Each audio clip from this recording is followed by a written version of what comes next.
vamos conversar um pouquinho sobre apresentações em festivais. Vou compartilhar com vocês um pouquinho da minha experiência sobre apresentação e circulação por festivais nacionais, que é de onde eu posso contar para vocês assim, as experiências que eu já vivi no Maracutia, e vou trazer aqui um pouco na minha fala respostas às questões que apareceram para mim. Tá bom? Então vamos lá. Primeiro, eu queria diferenciar que existem dois caminhos para a gente participar de festivais. Um deles são os editais. Vários festivais abrem editais, regulamentos, convocatórias para fazer a seleção de material artístico para se apresentar no festival. Nesses regulamentos a gente tem ali acesso a todos os termos, todas as demandas, documentação, informação do espetáculo, tudo que a gente precisa mandar, né? Muitas vezes você tem que mandar um vídeo do espetáculo, o release, a sinopse, as demandas técnicas, você tem que falar se ele é de palco ou de rua, você tem que falar quantas pessoas viajam na sua equipe, você tem que falar quais são as dimensões do seu cenário, do seu figurino. Você tem que sinalizar se alguma coisa precisa ser contratada ou produzida no local onde acontece o festival. Você tem que mandar a documentação do proponente, se você for fazer por pessoa física ou por pessoa jurídica, né? Normalmente tem as especificidades lá. Normalmente você tem também que mandar um clipping desse espetáculo ou do seu grupo, né? Então são matérias que já foram publicadas em jornais, em revistas, sobre o seu trabalho. Então é bom você também já ter isso tudo organizadinho aí para esses festivais, né? São demandas que se repetem muitas vezes e em algumas convocatórias a gente tem questões específicas. Nesses regulamentos, muitas vezes a gente já tem especificado também o valor que é pago para o trabalho artístico. Quais são também as responsabilidades dos grupos e quais são as responsabilidades do festival. Por exemplo, é responsabilidade do festival oferecer hospedagem, alimentação e transporte para o grupo. É responsabilidade do grupo trazer a sua equipe técnica para a operação dos equipamentos de som e de luz no dia de apresentação. E por aí vai. Cada festival tem aí suas especificidades, então é muito importante a gente ler, né? Da mesma forma que a gente lê cuidadosamente um contrato, a gente lê cuidadosamente esse regulamento, para a gente saber o que nós estamos topando ao se inscrever nesse festival, já que o objetivo é ser selecionado. Um outro caminho para a gente participar de festival é o convite que vem por meio da curadoria. O que significa isso? Alguns festivais não abrem seleção de propostas artísticas. Eles têm uma equipe formada por curadores, que são artistas, profissionais, né, de linguagens das artes cênicas ou de linguagens afins, que mapeiam grupos que têm um perfil, que têm trabalhos interessantes, que dialoguem com a proposta daquele festival e fazem convites específicos para trabalhos específicos. Normalmente, isso acontece quando o grupo já tem alguma trajetória, já tem um trabalho assim que despontou, né, que teve alguma visibilidade, né, e o sonho de todos nós que trabalhamos com teatro é participar desses festivais via curadoria, né? Porque também são festivais que promovem uma outra visibilidade pro trabalho artístico. Não quero de forma alguma desmerecer os festivais que trabalham com convocatório e regulamento, jamais, né? São oportunidades e até hoje a gente corre atrás de todos esses editais, porque por meio deles a gente tem chances de ir para cantinhos de vários lugares do Brasil, conhecer vários artistas, fazer trocas incríveis, levar nosso trabalho para lugares que a gente nunca imaginou. Todos os festivais têm suas potências e têm também as suas formas de dialogar, né? São perfis diferentes, é importante que a gente saiba disso para a gente também saber como procurar e se aproximar dos lugares que a gente quer estar, né? Se eu quero me aproximar dos editais que tem aí que tem a seleção por meio de curadoria, como que eu faço para ser conhecido por esses curadores? Como que o meu trabalho pode circular para chegar nessas pessoas? Se eu quero participar de festivais que tem aí a seleção por meio de editais, regulamentos e convocatórias, como que eu posso mapear? Ah, vou fazer parte de um grupo do Facebook que é editais de todo o Brasil. Vou monitorar todos os editais que abrem para ver qual se encaixa para a minha proposta. Vou criar um Google Alerta para mapear todas as palavras festivais e artes cênicas que aparecem. Então, assim, a gente começa a pensar estratégias para a gente se aproximar desse nosso objetivo. A partir do momento que a gente é selecionado para participar de um festival, outras demandas começam a surgir. E aí é muito interessante, porque a gente começa a se relacionar com os produtores desse festival. Então aí é uma relação de produtor para produtor.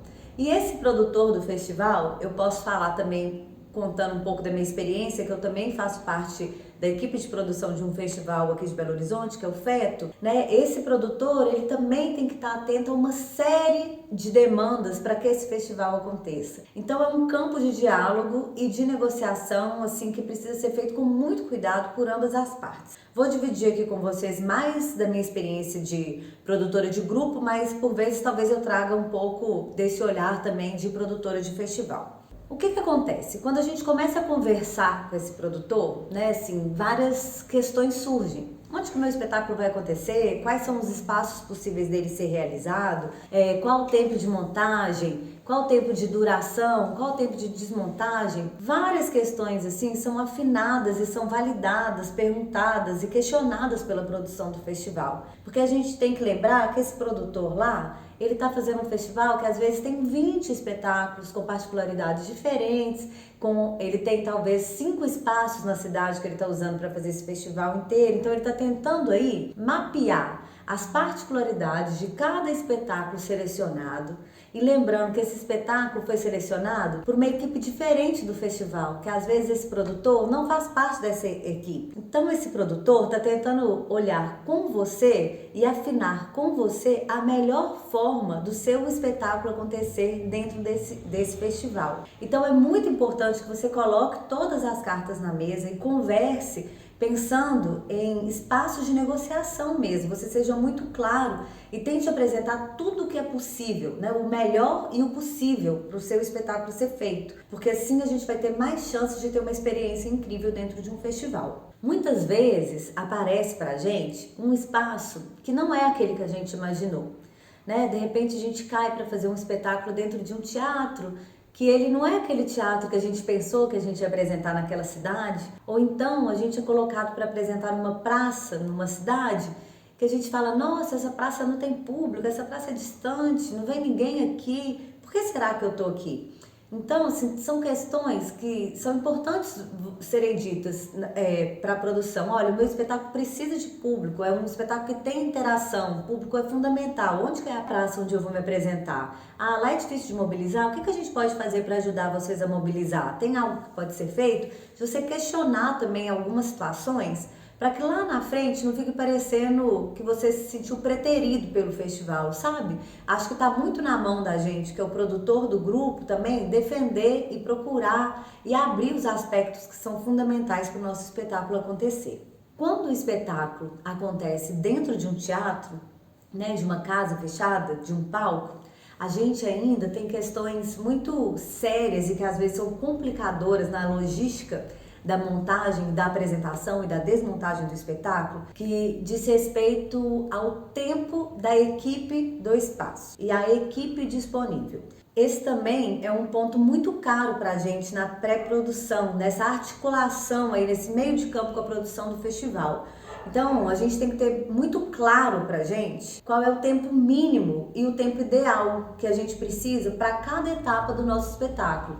Olha, para montar a luz e para afinar a luz, assim, eu preciso assim de no mínimo 5 horas. Eu não consigo fazer com menos disso. O meu tempo ideal é 7. Tenho que entrar um dia antes no teatro. Então, assim, você tem que ter isso muito claro com a sua equipe para você negociar com a produção do festival, que vai negociar com a produção do teatro o que é real para você. Porque senão a gente acaba se deparando com acordos que não são viáveis. Se porventura você se depara com um acordo que não é viável, aí entra um lugar muito específico da produção, que é o de uma negociação efetiva.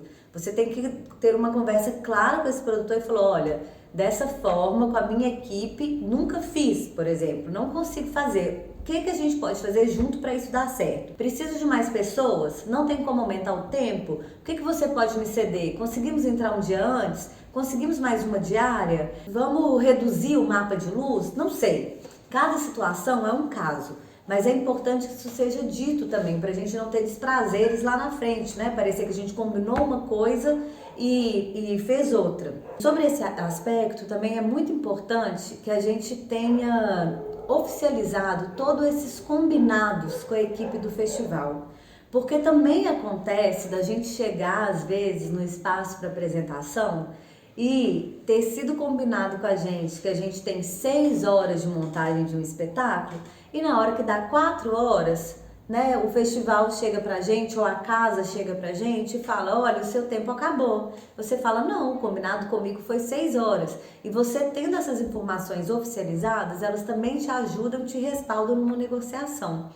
Minha sugestão é que mesmo que essa conversa tenha acontecido de uma forma informal, por telefone ou até pelo WhatsApp, que você formalize isso por e-mail, né? Porque hoje em dia a gente consegue acessar no celular na hora esse e-mail, não precisa nem levar impresso, mas você vai ter essa informação e esse combinado registrado. Isso é um respaldo muito importante.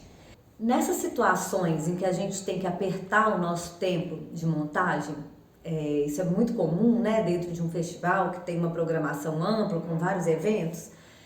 Um estudo importante que a produção pode fazer é em relação aos tempos de montagem de todas as etapas do projeto. Aqui, por exemplo, eu falei um pouquinho antes, né, dei um exemplo de uma situação de montagem de luz, mas além da montagem de luz, a gente tem montagem de som, montagem de cenário, montagem de camarim. Então você pode usar como argumento de negociação com esses festivais que eles forneçam pessoas para te ajudar a executar essas outras ações, né? Por exemplo, o tempo de descarregar o seu material dentro do teatro, às vezes você demora 1h30 para esse material estar dentro do palco, né? Isso, pensa como que você pode economizar nesse tempo se você consegue negociar com o festival um aumento da equipe de carregadores para te ajudar a descer esse material do caminhão para o palco, né? E pensando nisso do caminhão, é importante que você também entenda como que é a carga e descarga. A gente tem muita surpresa com isso em festivais quando a gente viaja, né? De repente a gente chega num lugar, a gente não sabia que tinha que subir elevador, que tinha escada, que não era uma carga que sobe assim direto com todo o cenário para o palco. Então assim, o trabalho é diferente. Então entender e apurar todos esses detalhes também te ajuda a pensar onde você pode otimizar dentro do seu cronograma do dia, né? Pode ser que se o tempo está muito apertado, enquanto o som está montando, você vai estar montando o cenário ao mesmo tempo. Pode não ser o ideal, pode não ser a forma que vocês gostam de trabalhar, mas talvez especificamente neste caso tenha que ser assim. Então é quase uma análise de prós e contras, né? Você vai balizar aí, ó, onde que eu posso ceder aqui, onde que eu posso ceder ali para que o espetáculo aconteça.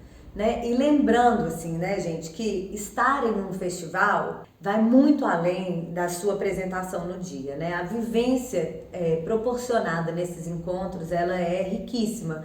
Agora, nesse momento de confinamento, né, que a gente tá, de isolamento social, sem poder fazer o teatro presencialmente, talvez assim, o que dá mais saudade, né, além do público, essa troca com outros artistas, é poder conhecer outras pessoas. A gente tem feito muitos festivais online, tem sido muito interessante, muito gostoso também rever pessoas que a gente já conhece, mas a possibilidade de criar aí uma rede de relacionamento, de criar vínculos para outros trabalhos.